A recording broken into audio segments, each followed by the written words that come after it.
क्यों आज हम लोग अल्पकालीन उत्पादन फलन के विषय में चर्चा करेंगे। शॉर्ट रन प्रोडक्शन फंक्शन क्या होता है, इसे जानेंगे तथा यह भी जानेंगे कि अल्पकालीन उत्पादन फलन को परिवर्तनशील अनुपात का नियम, लॉ ऑफ वेरिएबल प्रोपोर्शंस अथवा साधन का प्रतिफल, रिटर्न ऑफ फैक्टर्स के नाम से क्यों जाना जाता है। तो चलिए सबसे पहले हम शुरुआत करते हैं कि अल्पकालीन उत्पादन फलन क्या होता है। तो अर्थशास्त्र में अल्पकालीन उत्पादन फलन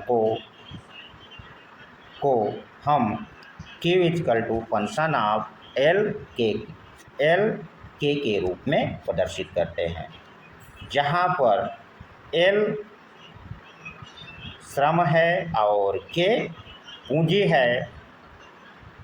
पूंजी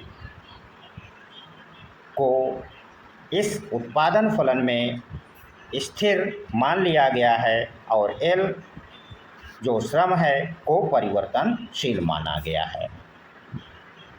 अतः अल्पकालीन उत्पादन फलन वह फलन होता है जिसमें स्थिर साधन के साथ परिवर्तनशील साधन की मात्रा में जब हम वृद्धि करते हैं तो प्रोडक्शन क्यू में जो परिवर्तन होता है उसके बीच के संबंध को बतलाने वाले फलन को ही हम अल्पकालीन उत्पादन फलन के नाम से जानते हैं।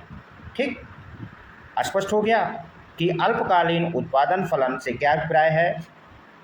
तो अल्पकालीन उत्पादन फलन से हमारा अभिप्राय है कि जब कम से कम एक स्थिर साधन जैसा कि के है के साथ परिवर्तनशील साधन की मात्रा में हम जब को बढ़ाते हैं तो हमारा आउटपुट अर्थात प्रोडक्शन में जो परिवर्तन होता है के बीच के संबंध को व्यक्त करने वाले संबंध को जो ये संबंध पाया जाता है उसे ही हम अल्पकालीन उत्पादन फलन कहते हैं। ठीक, अब हम यहाँ ये चर्चा करेंगे कि अल्पकालीन उत्पादन फलन को हम कैसे जानें कि इसे साधन का प्रतिफल क्यों कहा जाता है या परिवर्तनशील अनुपात का नियम क्यों कहा जाता है।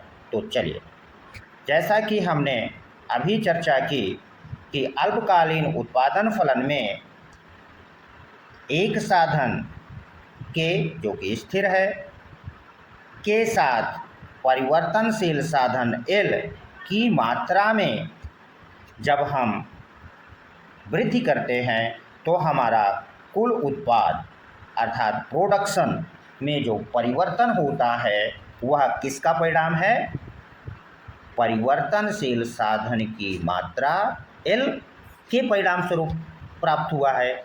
इसीलिए अल्पकालीन उत्पादन फलन को साधन का प्रतिफल कहा जाता है। बात समझ में आ गई कि अल्पकालीन उत्पादन फलन को साधन का प्रतिफल क्यों कहते हैं।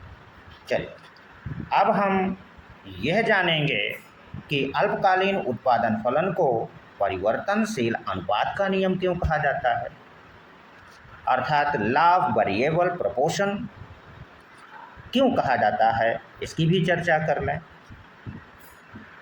क्योंकि अल्पकाल में स्थिर साधन के साथ परिवर्तनशील साधन L के बीच में के अनुपात को हम L/K/L के रूप में लिख सकते हैं। अभी हमने चर्चा की कि अल्पकाल में परिवर्तनशील साधन की मात्रा में वृद्धि की जाती है तथा L में कोई परिवर्तन नहीं होता है। तो यहाँ हम यह देख रहे हैं कि प्रारंभ में K और L का जो अनुपात है वह परिवर्तनशील साधन की मात्रा में परिवर्तन करने के परिणाम स्वरूप के और एल के बीच में अनुपात परिवर्तित हो रहा है। इसीलिए अल्पकालीन उत्पादन फलन को परिवर्तनशील अनुपात के नियम के रूप में हम लोग जानते हैं। समझ गए कि अल्पकालीन उत्पादन फलन को परिवर्तनशील अनुपात का नियम क्यों कहा जाता है? क्योंकि स्थिर साधन के साथ परिवर्तनशील साधन की मात्रा में परिवर्तन होने के कारण स्थिर और परिवर्तनशील साधन का जो अनुपात है, प्रोपोर्शन है, वह बदलता रहता है। इसलिए इसे हम परिवर्तनशील अनुपात का नियम कहते हैं। चलिए अब हम आगे यह जानेंगे कि जो परिवर्तनशील साधन L है, क्या परिवर्तनशील साधन L अर्थात श्रम है में परिवर्तन के परिणाम स्वरूप आउटपुट अर्थात प्रोडक्शन में कितना परिवर्तन होगा, इसको कैसे समझें? तो चलिए इसके लिए हम मान लेते हैं कि हमारा मूल उत्पादन फलन Q इजकल टू एल के है, जिसमें K स्थिर है साधन है और L परिवर्तनशील साधन है। ठीक, अब यदि परिवर्तनशील साधन की मात्रा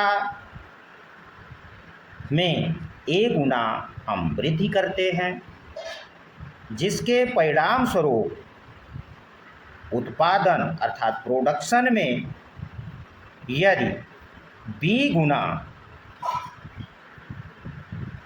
वृद्धि होती है, तो हम मूल उत्पादन फलन को इस रूप में व्यक्त कर सकते हैं। किस रूप में?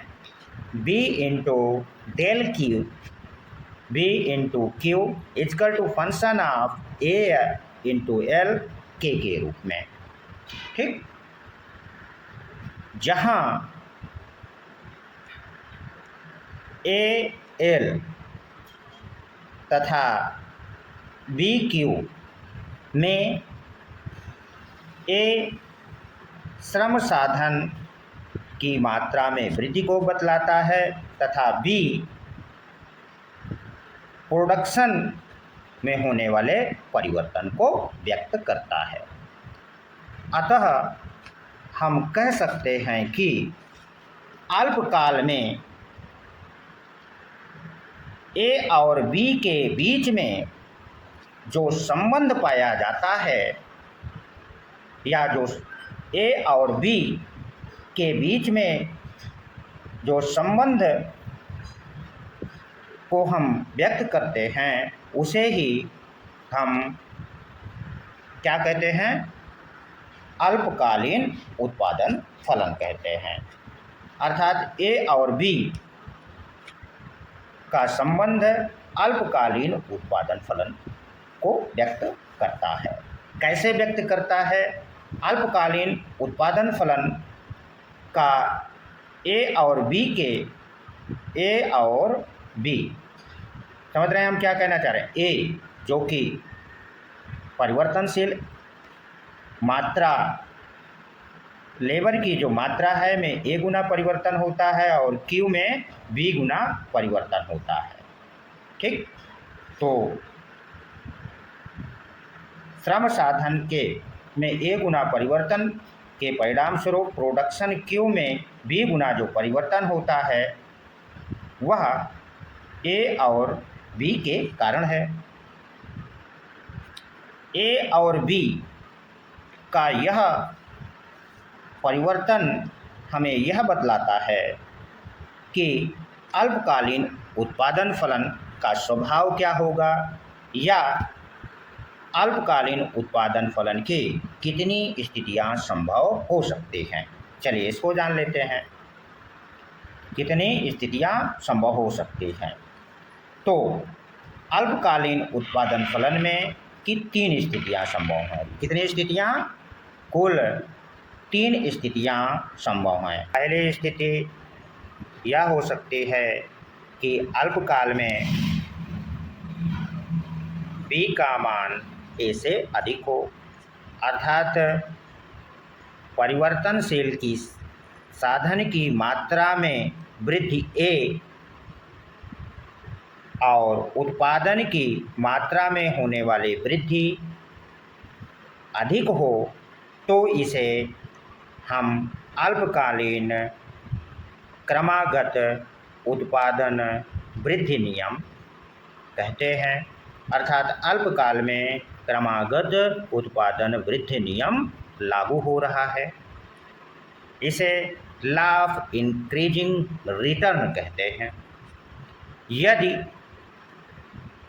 साधनों की मात्रा में A गुना वृद्धि करने पर कितना?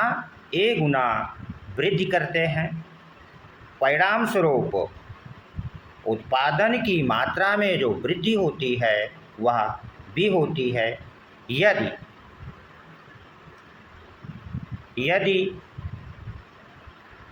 उत्पादन की मात्रा में होने वाली वृद्धि B और साधन की मात्रा में किया जाने वाला परिवर्तन A दोनों समान हो, तो अल्पकाल में उत्पादन समता नियम लागू होगा। कौन सा नियम लागू होगा? उत्पादन समता नियम लागू होगा। इसे कांस्टेंट रिटर्न के नाम से जानते हैं। ठीक, अब तीसरी स्थिति क्या हो सकती है? जब अल्पकाल में परिवर्तनशील साधन की मात्रा बढ़ाते हैं स्थिर साधन के साथ, तो तीसरी स्थिति यह हो सकती है कि B is less than A हो। तो इस ऐसी स्थिति में अल्पकाल में उत्पादन ह्रास नियम लागू होगा, अर्थात लॉ ऑफ डिमिनिशिंग रिटर्न होगा।